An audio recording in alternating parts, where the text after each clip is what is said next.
The Grand Chamber of the Galactic Conclave was the largest room ever built by any civilization in the known galaxy. It had taken 400 years to construct. Its ceiling was so high that clouds sometimes formed near the top. Its floor was made of a dark stone found only on the homeworld of the Vorin, the oldest race in the Conclave. Around the circular hall, hundreds of seats rose in wide rings, each one filled by a representative of a different species. Some breathed methane. Some had no eyes. Some communicated through color changes in their skin. But all of them, on this particular morning, were completely still. The Kreth ambassador had just finished speaking. His name was Vox Heron. He was tall, with a narrow face and eyes the color of ash. His species, the Kreth, had conquered 47 worlds in the last 2 centuries. They did not ask. They did not negotiate. They arrived, they overwhelmed, and they absorbed. It was simply what they did. And now, standing at the center of the Grand Chamber with his hands clasped behind his back, Vox Heron had just declared that the next world on their list was a small, wet, noisy planet called Earth. For a long moment, no one spoke. Then everyone spoke at once. The noise was enormous. 400 voices in dozens of languages all erupted together. Translation devices struggled to keep up. A Thalvari elder knocked over his water container. 2 Brennish delegates grabbed each other by the arm and began talking rapidly in hushed, frightened tones. The Yeniki representative, a creature that looked like a pale blue jellyfish suspended in a glass tank, flashed a deep red color, the Yeniki expression for something between shock and disbelief. Vox Heron did not move. He stood in the center of all the noise with the calm of someone who had already made up his mind. At the high bench that curved around the front of the chamber, in the 7 arbiters, the leaders of the conclave, sat in silence. 6 of them were whispering to each other or pulling up data screens, but the 7th, the eldest, said nothing at all. His name was Seal. He was of the Vorin. He was just over 4,000 years old, and in those 4,000 years he had seen empires rise, burn, and fade into stories. His face was long and pale, with 4 dark eyes and a wide mouth that was always still. His mandibles, 2 small curved structures at the corners of his jaw, had a slight tremor in them. Anyone who knew Seal well would have understood that this was not a sign of age. It was a sign of concern. He was looking at a data file on his screen. The file was labeled simply, Earth, Species, Human. Conclave membership. Year 40. 40 years. That was how long humanity had been part of the conclave. By galactic standards, they had just walked in the door. Most species spent their first few centuries in the conclave simply observing, learning the rules, building relationships, attending meetings. Humans had done some of that, but they had also done other things. Quiet things. Things that most of the council had not paid much attention to, because humans were so new, so small, and so easy to overlook. Seal scrolled slowly through the file. Order was eventually restored in the chamber. The chief speaker, a 4-armed Draenei named Arbiter Cho, word called for silence 3 times before the room finally settled. Representatives shifted in their seats, straightened their translator devices, and focused on the bench. Ambassador Vox Heron, Cho said, her voice calm and professional, the conclave asks that you confirm your statement for the official record. Are you declaring an intent to move against the human homeworld? Vox Heron tilted his head slightly. We are declaring Earth a resource world. It is undefended in any meaningful sense. It has no fleet capable of stopping a Dominion advance. It has no allies willing to fight on its behalf. Its conclave membership does not concern us, as the conclave has no military force of its own. He paused. We are not asking permission. We are offering the courtesy of notice. The murmuring began again, lower this time, and more frightened. A delegate from the Brennish stood up, an older male with silver scales and a deep, careful voice. Ambassador, I must advise caution. Earth's membership in the conclave may be young, but the humans themselves are not a species to be measured simply by their fleet size. We have records. There is data. We have reviewed your records, Vox Heron said flatly. A single inhabited world, a single moon, partially developed, a small number of orbital stations. No capital ships above Class 3. No standing interstellar military force. He looked around the chamber slowly. Yeah, well, we have absorbed civilizations 10 times more developed than the humans. Your concern, while noted, is misplaced. Arbiter Seal finally looked up from his screen. He did not speak loudly, he never did. But his voice carried in a way that made other voices seem thin by comparison. Something about the age behind it gave it weight. Ambassador Vox Heron, he said slowly, how much do you know about human history? Vox Heron looked at him. Enough. I wonder, Seal said quietly. Euphorion looked back down at his screen. It was a small moment. Easy to miss, but several of the older delegates heard it, and a few of them exchanged glances. The Thalvari elder sitting in the fourth ring leaned close to a younger colleague and whispered something. The younger one's eyes went wide. Near the back of the chamber, in a seat that was not in the most prominent section, a human woman sat alone. Her name was Yara Voss. She was Earth's ambassador to the Galactic Conclave, and she had held that position for 11 years. She was not old, but she was not young either. She had short, dark hair, brown skin, and steady brown eyes. She was dressed in a plain, dark jacket. She had no aides with her today. She had not brought a legal team or a diplomatic support staff. She had simply come, alone, and sat down. She had listened to the entire speech by Vox Heron without moving, without flinching, without any visible reaction at all. Now, as the chamber buzzed around her and delegates argued and worried and looked at each other in alarm, Yara Voss sat with her hands folded on the desk in front of her, looking at the Kreth ambassador in the center of the room. And she was smiling. It was not a big smile. It was small and quiet and completely calm. It was the kind of smile that was hard to read. Not cruel, not nervous, not forced. It was almost like the smile of someone who had just heard a punchline that they had already known was coming. Like someone who had already seen this exact moment in their mind many times and was simply watching it arrive. The delegate sitting closest to her, a Yeniki observer, noticed the smile.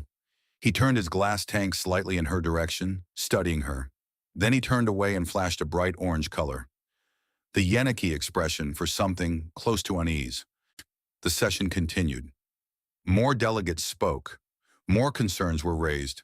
Vox Heron answered each one with the same flat, unimpressed tone. He was not rude. He was simply utterly, completely convinced. Through all of it, Yara Voss did not speak. She did not raise her hand. She did not stand. She sat in her seat in the back of the most powerful room in the galaxy, and she stayed quiet. And she kept that small, calm smile on her face. And in the front of the chamber, old Arbiter Seal read the human file from beginning to end. One more time, very carefully. His mandibles did not stop trembling. The private council room behind the grand chamber was small compared to the hall outside. It had no grand ceiling, no stone floors from distant worlds, no clouds forming near the top. It was just a plain room with a long table, a set of chairs, and a data screen that covered most of one wall. But the conversations that happened in this room had shaped the galaxy more than any public speech ever had. 7 delegates sat around the table. They had been chosen carefully, one from the Vorin, one from the Brennish, one from the Thalvari, and 4 others from species that had been in the conclave long enough to remember things that younger races had already forgotten. They had asked 2 Kreth liaisons to join them, not Vox Heron himself. He had refused. But 2 of his senior staff had come, more out of curiosity than concern. The Kreth liaisons were named Drath and Sarah. They were younger than Vox Heron, dressed in the dark uniform of the Dominion military, and they carried themselves with the easy confidence of people who had never lost a war. The Brennish delegate, whose name was Elder Voss Carr, placed his hand on the data table and brought up the first file. He did not make a speech. He did not explain what he was about to show. He simply opened the file and let the numbers speak. This, he said quietly, is a record of human industrial output during what they call their Second World War. It lasted 6 years. It ended 80 years before they made first contact with us. Drath leaned forward and looked at the numbers. His expression did not change immediately, but his eyes moved slowly across the data, and after a moment he leaned back again. The numbers were not easy to understand at first, must because they were in human units. But the translation matrix handled it quickly. In less than 4 years of active wartime production, the humans had built over 300,000 military aircraft. They had launched hundreds of warships. They had produced weapons and vehicles and equipment at a speed that had no real comparison in the Conclave's recorded history of pre-interstellar civilizations. That is one nation, Elder Voskar said. One. Out of approximately 60 that were active at the time. Sarah, the second Kreth liaison, looked up. They were fighting each other? Yes. So this production was used against other humans? Mostly yes. Sarah looked at Drath. Neither of them said anything. The Thalvery delegate, an older woman named Counselor Fiend, brought up the next file without being asked. Her voice was soft but very steady.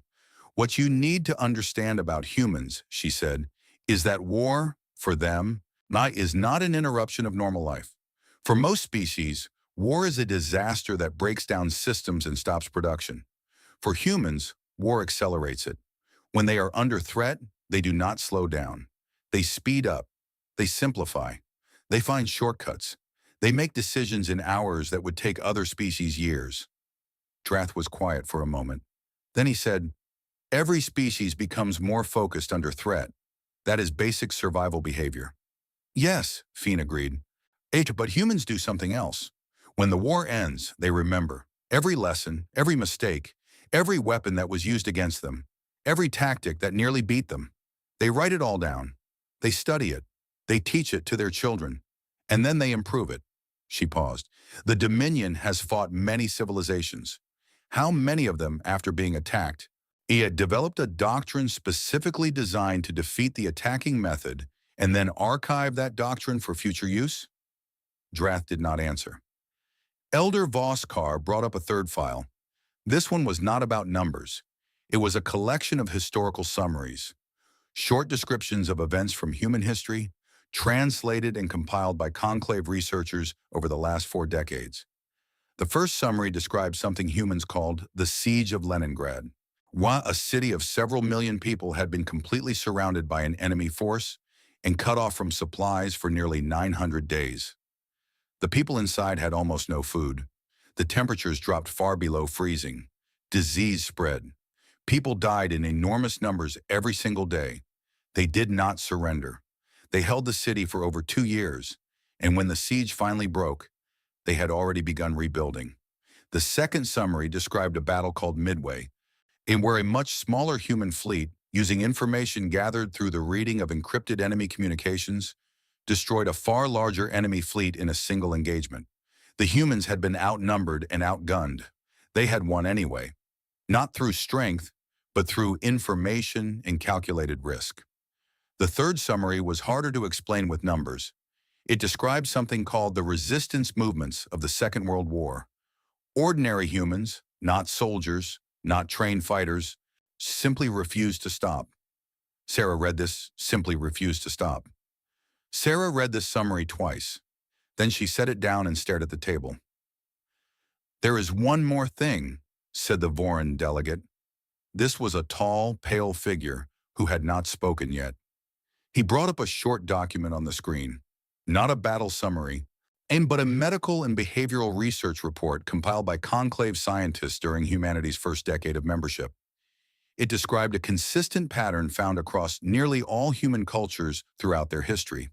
When faced with a disaster, a flood, a fire, an earthquake, an enemy, humans did not only fight or flee, many of them ran toward the danger, not because they had been ordered to, not because they had no choice, because they wanted to help whoever was in the middle of it. Their emergency workers ran into burning buildings while everyone else ran out. Their soldiers in nearly every recorded culture celebrated the individuals who chose to protect others rather than themselves. Their stories, across thousands of years and hundreds of different languages, almost always centered on the same kind of character, one who stood between harm and the innocent and did not move. They call them heroes, the Vorin delegate said simply, and they raised their children to want to be them. The room was quiet for a long time. Drath stood up slowly. He was not the kind of person who showed emotion easily. The Kreth trained that out of their soldiers young, but his face had changed.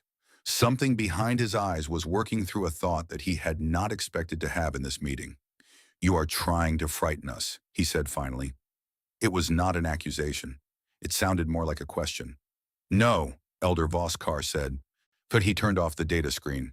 Without the light from the files, the room felt smaller. "We are trying to inform you. Whether you are frightened is your own choice." He folded his hands on the table. "The Dominion has won many wars. You are very good at war. We do not question that, but you win your wars against species who, when pushed far enough, look for a way to stop the pain. Humans, when pushed far enough, look for a way to win." He let that sit for a moment. "Those are not the same thing." Drath and Sarah left the room shortly after without another word. The delegates sat in silence for a while after the door closed. Outside, through the walls, they could faintly hear the noise of the full council, still in session. The Voran delegate looked at his old colleague Voskar and said very quietly, "Do you think they heard us?" Voskar thought about it. "I think they heard the words," he said. "And I am less sure they understood the lesson." He stood up and walked to the door. Before he left, he paused and looked back at the dark data screen on the wall. The one that had shown in clean and simple numbers what a single threatened nation of humans had built in 4 years on a single planet, with no outside help, against enemies attacking from 2 directions at once. He stood there for just a moment. Then he turned off the light and closed the door behind him. On the 3 Kreth war fleets dropped out of faster-than-light travel at the edge of the solar system at exactly the same moment. It was a practiced move, clean and precise, the kind of coordinated arrival that had opened hundreds of campaigns across dozens of conquered worlds. The timing was perfect. The formation was perfect. Vox Heron, watching from the command vessel at the center of the Second Fleet, allowed himself a small moment of professional satisfaction. Then his sensors came online, and the satisfaction went away. The solar system was quiet. That was the first thing he noticed. There were no panicked emergency broadcasts, no desperate hails to the conclave, no voices begging for negotiation or more time. The human communication channels were carrying normal traffic. Civilian networks, routine orbital updates, weather systems, the ordinary noise of a species going about its day. As if 3 of the most powerful war fleets in the Dominion had not just appeared on the edge of their star system. Vox Heron told himself this was fear, that they were frozen, that silence was what panic looked like from the outside. He told himself this for about 4 minutes. Then his long-range scanner officer turned around with a look that Vox Heron had never seen on a Kreth officer's face before. It was not fear exactly. It was the specific expression of someone who was looking at something that did not match any category in their experience. "Commander," the officer said carefully, "the orbital platforms around the 3rd planet are not Class 3. Vox Heron moved to the scanner screen. He looked at the readings. He looked at them again. "That is not possible," he said. "Our intelligence was gathered 8 months ago. You cannot upgrade an orbital defense network in 8 months." "No," the officer agreed. You cannot." A pause. "Unless you started upgrading it before that." The human platforms were reading as Class 6 shielding. Class 6 was Conclave standard military grade. It was not something a civilization 40 years into galactic membership was supposed to have. It was not something they were supposed to be able to build. Reverse engineering Conclave technology without assistance was considered extraordinarily difficult, requiring decades of study at minimum. Unless, of course, you had spent all 40 years of your membership quietly studying every piece of technical documentation available in the Conclave's open archives.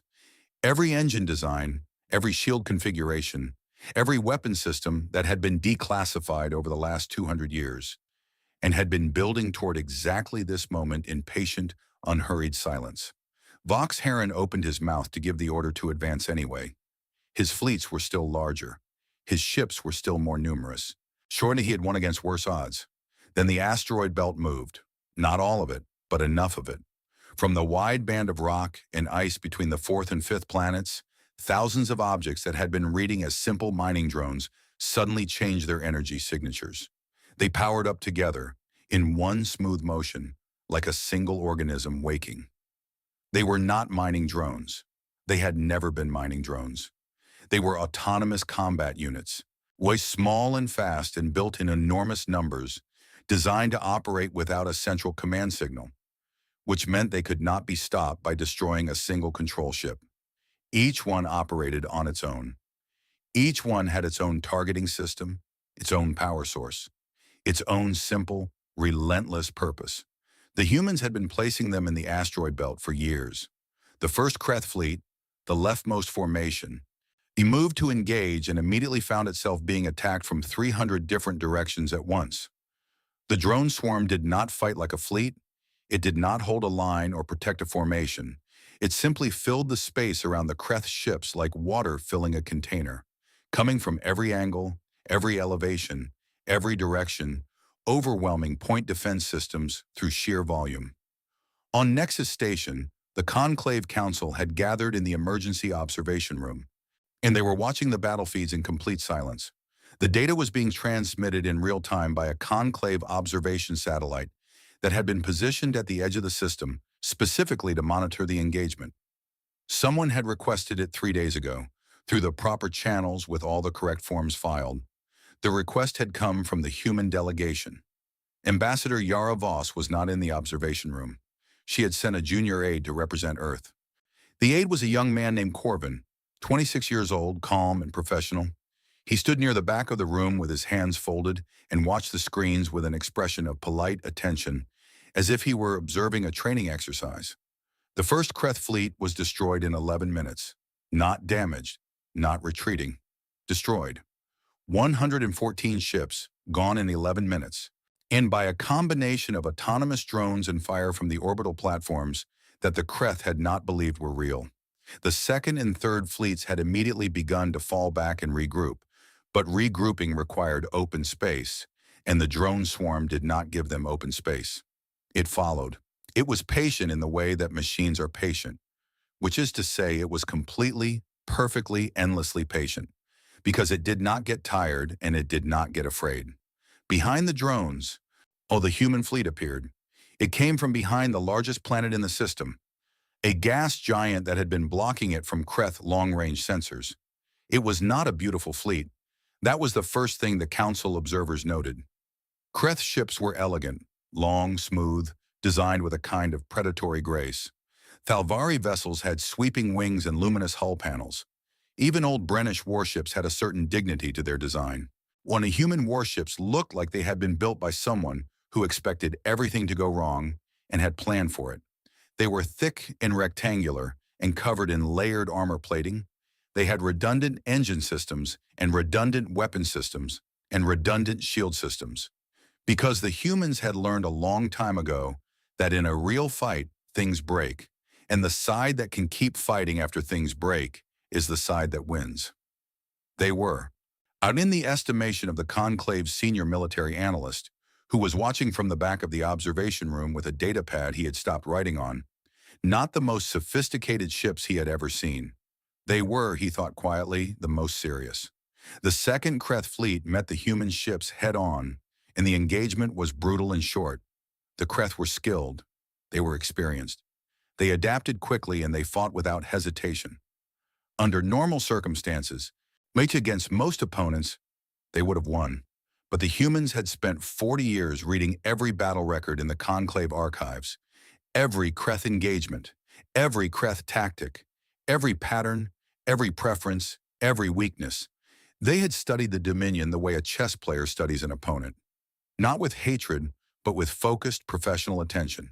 And when the fleets met, the human commanders were not reacting to what the Kreth were doing. They were responding to what they had known the Kreth would do. In the observation room, the Thalvari elder stood up slowly from his seat, eyes fixed on the screen. He had lived 400 years and personally witnessed 9 interstellar conflicts. He watched the second Kreth fleet begin to break apart, not all at once, but piece by piece, ship by ship. And he felt something move through him that he had not felt in a very long time. The young Corvin, Earth's junior aide, he glanced over at the sound of the elder rising. He caught the old alien's expression. He gave a very small, respectful nod, the way someone nods when a difficult thing is going the way it was always going to go. Then he looked back at the screen. The second Kreth fleet was gone in 22 minutes. The third was already trying to run. The third Kreth fleet ran. It was not a slow or uncertain retreat. The Kreth were professionals, and even in failure they moved with discipline. The remaining ships broke formation cleanly, turned in unison, and accelerated hard toward the edge of the solar system, pushing their engines to maximum output. They needed open space. They needed distance. They needed to reach FTL range and jump before whatever was behind them could close the gap. They had been running for less than 4 minutes when they realized the human fleet was not behind them. It was in front of them. A second human formation, smaller, faster ships, built for exactly this kind of pursuit engagement, had jumped ahead using coordinates that the humans had clearly calculated in advance. They had not chased the third fleet. They had predicted where it would go, and they had arrived there first, waiting in the dark and the cold at the edge of the system, with their weapons already powered and their targeting systems already locked. It was the kind of maneuver that required very precise intelligence on an enemy's behavior. It required knowing, with confidence, exactly how that enemy would react under pressure. It required studying that enemy long enough and carefully enough to be able to read their decisions before those decisions were made. The Kreth Supreme Commander of the Third Fleet, a veteran named Veth Kara, who had fought in 19 campaigns and never once retreated, stared at the human ships blocking her path and understood in one cold and very clear moment that she had been outthought, not outgunned, even not overwhelmed by numbers, outthought. Veth Kara had been raised in a culture where retreat was considered the end of a soldier's honor. The Dominion did not celebrate survivors who ran. It celebrated those who held the line until there was no line left to hold. She had believed that completely for her entire career. She had built her identity on it. She looked at her crew. She looked at the human ships in front of her and the wreckage of 2 full Kreth fleets somewhere behind her.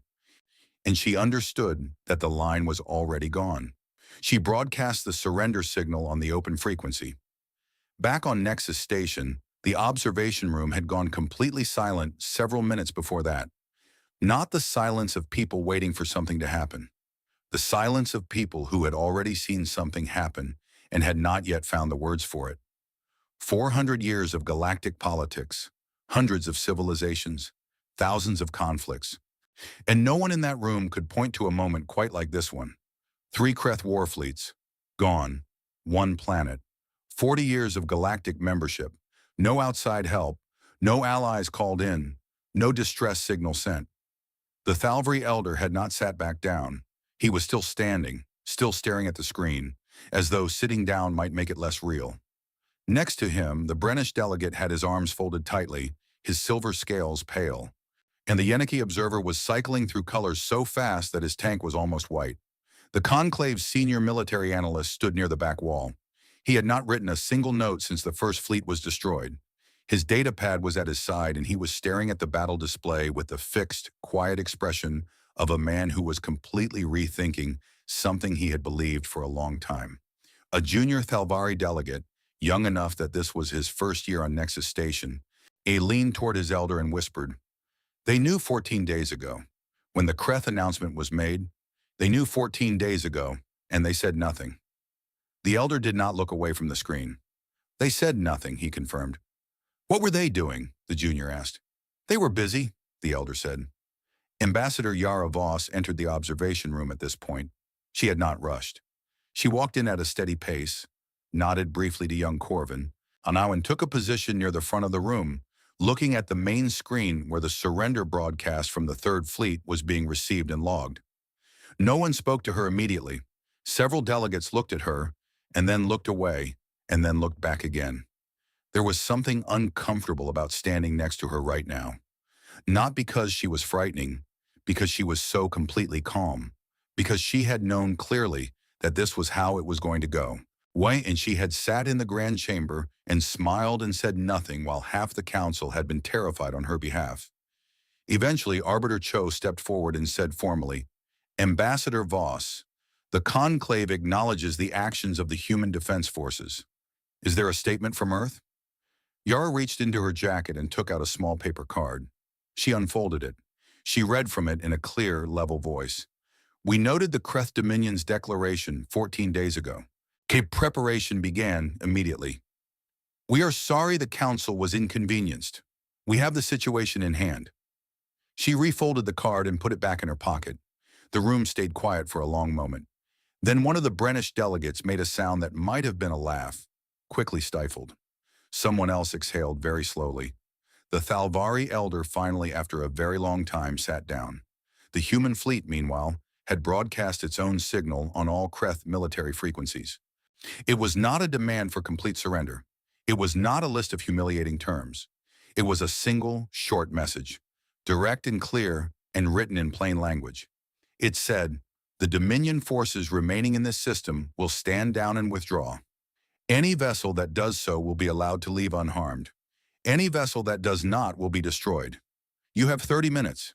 And then underneath that, in the same plain language, "We will be following the retreating fleet to the edge of Dominion space, not to attack, to make sure the message is delivered clearly to whoever needs to hear it next." It was that last part that truly unsettled the council. Not the victory, not the numbers, the calmness with which humanity had chosen how far to take this. They had not wiped out the Third Fleet. They had let it go on purpose so that it could carry the story home. If for a while, and then he underlined it. He wrote it slowly, and then he looked at it for a while, and then he underlined it. He had written, "They were never afraid." In the corner of the room, a very old Vorin delegate, not Arbiter Seal, but one of his staff, was looking at a secondary screen that was pulling up the timeline of human activity over the last 14 days.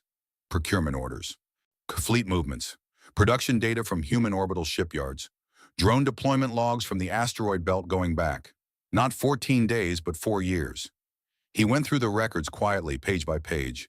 Then he closed the file, sat back, and stared at nothing in particular for a long time. 4 years. They had been placing those drones in the asteroid belt for 4 years, which meant that somewhere, in some planning office on Earth or in orbit, a human being had sat down 4 years ago and had written out, in careful detail, a plan for exactly this scenario. Had thought it through, had prepared for it, had kept it quiet and had continued preparing, year after year, without telling the council, without asking for help, without making a single alarming move that might tip anyone off. Not because they had known the Kreth were coming 4 years ago, but because they had simply decided it was better to be ready, just in case. The emergency session of the Galactic Conclave was called 3 days after the battle. The Grand Chamber was full again. Every seat was taken. Extra observation platforms had been opened along the upper levels for delegations that had sent additional staff. The stone floor, the high ceiling, the ancient walls, everything was the same as it had always been. But the mood was not the same. The last time this many delegates had filled this room, there had been noise and chaos. Now there was something quieter and harder to name. It was the feeling of a room full of very old, very experienced people who had just discovered that they had been wrong about something and were still deciding how to feel about that. The matter before the council was officially listed as a review of the Kreth incident and its implications for conclave policy. But everyone in the room knew what it was actually about. It was about humanity. It was about 40 years of assumptions that had just been dismantled in less than one afternoon. And it was about what the conclave was supposed to do with that. The first proposal came from a mid-tier delegate representing a cluster of smaller civilizations near the Outer Rim. He stood and suggested, in polite but clear terms, that humanity should be formally elevated in the conclave's ranking system, moved from associate status to full partnership, and with all the rights and responsibilities that came with it. Several delegates applauded. Several others shifted in their seats and said nothing. The second proposal was more careful. It came from a senior British council member who suggested that the conclave establish a formal review process for all of humanity's activities, a monitoring committee that would track their military development and report to the full council every year. He framed it diplomatically, using words like transparency and mutual understanding. But the room understood what he was actually suggesting. He was suggesting that humanity should be watched. More proposals followed. Should humans be brought into the conclave's inner security council? Should their technology-sharing privileges be expanded? Should there be new limits placed on what archived military data they were allowed to access? Should other young civilizations be informed about what had happened as a lesson? And if so, what exactly was the lesson? The debate went on for a long time. It was not a bad debate.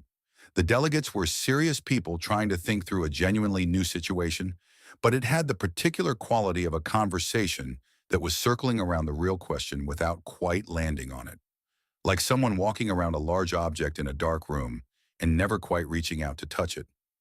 Arbiter Seal had not spoken since the session began. He sat at the high bench with his hands flat on the table, his four dark eyes moving slowly across the room, listening to each speaker in turn. He was the oldest person in the conclave. He was the oldest person in almost any room he had ever been in. He had seen so many debates like this one, debates about power and fear and how to respond when something changed the shape of the world, that he sometimes felt he could recite the words before the speaker said them. But this one was different. He could feel it. When the debate began to repeat itself, cycling back to proposals that had already been raised and already been answered, Seal raised one hand. The room stopped. His voice was what it always was, not loud but weighted with something that made other sounds seem light. He did not stand. He spoke from where he sat, slowly and clearly. "You are all asking the wrong question," he said. No one interrupted. "I have been listening to this conversation for 2 hours. One and every question in it is built on the same foundation. Should we be afraid of them? Should we limit them? Should we watch them? Should we reward them?" He paused. "Every question you are asking is built on fear." He let that sit for a moment. "I have watched humanity for 40 years. I have read every report, every cultural study, every behavioral analysis, every military assessment. And I have one question that I think matters more than every question you have raised today." He looked around the chamber slowly. "Are we glad they are on our side?" The room was very quiet. "Because that," Seal said, "is the correct question. Not what they can do to us, what they can do for us, what they already have done. 3 Kreth fleets are gone. The Dominion, in which has been expanding into this quadrant of the galaxy for 60 years, and which this council has debated and worried about and issued statements concerning for most of that time, has just been handed its first major military defeat in a century. By one planet, in one afternoon, without asking us for a single thing." He let the silence hold for a moment. "I am not afraid of humanity," he said. "I am grateful for it. And I think, if you are honest with yourselves, you feel the same way." The silence stretched.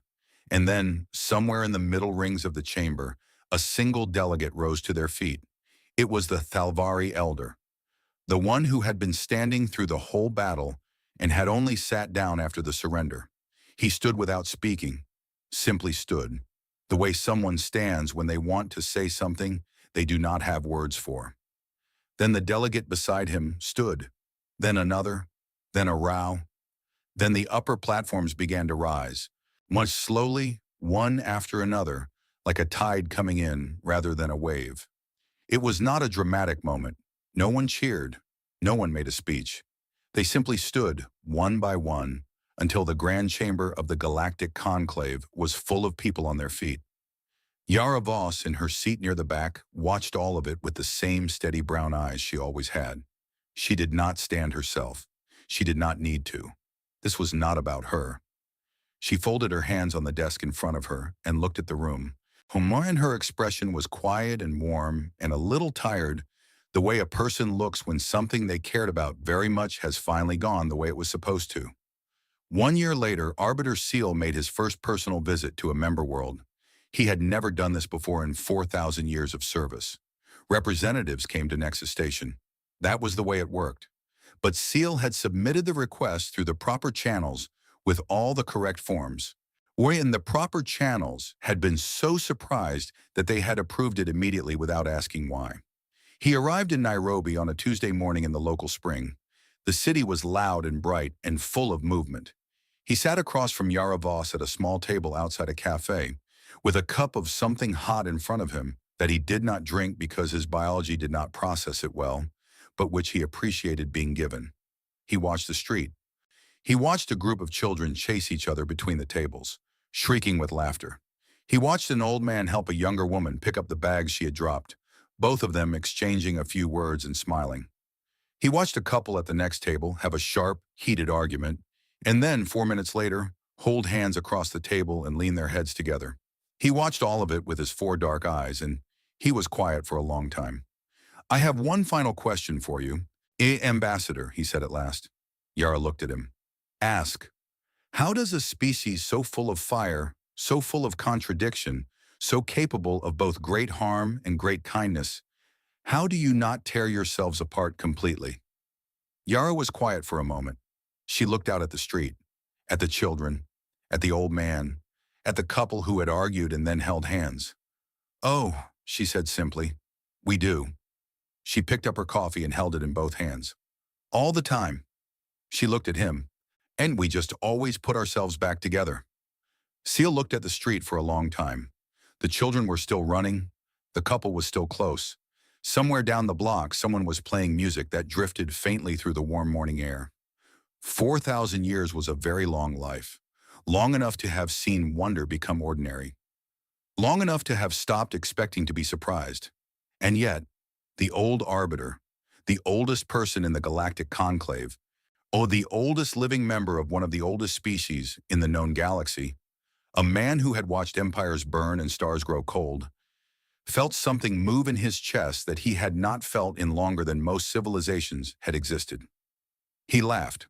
It started small, quiet, almost uncertain, like something that had been sleeping for a very long time and was not quite sure it remembered how. Then it grew, slow and warm, until it was real and whole and completely genuine. Yara Voss smiled and said nothing. She just let him laugh. Outside, the street went on doing what it always did, loud and warm and tangled and alive, full of arguments and kindness and music and children running, the way it had been for thousands of years and would be, if humanity had anything to say about it, for thousands more.